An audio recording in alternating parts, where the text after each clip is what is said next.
በአልጋ ቁራኛ በደዌ ዳኛ የተቀመጣችሁ ትምህርት መማር ያቃታችሁ ስራ አልሳካ ያላችሁ ነገር የተገለባበጠ የመሰላችሁ አንጀታችሁን ለመብላት ወይም ደግሞ ትርኢት ለመስራት ወይም ቃል ለማሰካካት የምናገረው እንዳይመስላችሁ እውነት ስለተናገራችሁ ከጽድቅ ጋር ስለቆማችሁ አብረዋችሁ የሚሰሩ ሰዎች ነገር እንኳን ቢሰሩባችሁ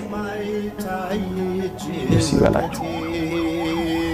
መቆሚያ መቀመጫ ያሳጧችሁ ብትኖሩ እንኳን ያፈራችሁት ሀብት የጠፋባችሁ የገነባችሁት ቤት የተቃጠለ የፈረሰባችሁ እንኳን ብትሆኑ ግድ የለም ወደ አይባሳችሁ እግዚአብሔር የተዋችሁ እንዳይ ምን ይሆን ነው ካላችሁ የእግዚአብሔርን ማይበሮች መሰላችሁ።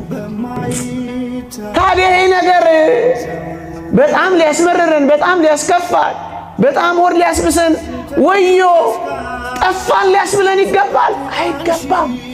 ለምን? የእግዚአብሔር ቃል እንዲህ ይላችኋል። የእግዚአብሔር ቃል እንዲህ ይለናል። ምን ይላል? በአንድስ ነገር እንኳን በተቃዋሚዎች አትደንግጡ። ይህ ለእነርሱ ጥፋት ነው፣ ለእናንተ ግን የመዳናችሁ ምልክት ነው ይላል። ደዌያችሁን፣ መከራችሁን፣ መገፋታችሁን፣ መጎሳቆላችሁን፣ መባረራችሁን፣ መገፍተራችሁን፣ መሰደዳችሁን፣ መራቆታችሁን፣ መጠምዘዛችሁን ይህን ሁሉ ስለ ክርስትናና ስለ እውነት ብላችሁ ከተቀበላችሁ በዚህ ደግሞ በአኮቴት በምስጋና ካሳለፋችሁ እንዳትረሱ። ይሄ የመዳናችሁ ምልክት እንጂ የመጥፊያችሁ ምልክት አይደለም።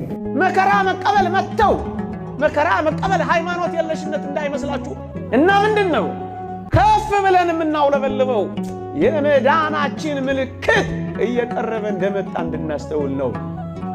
ባንድስ እንኳን በተቃዋሚዎች እንዳትደንግጡ። ይህ ለእነርሱ ጥፋት ነው፣ ለእኛ ግን የመዳናችን ምልክት ነው።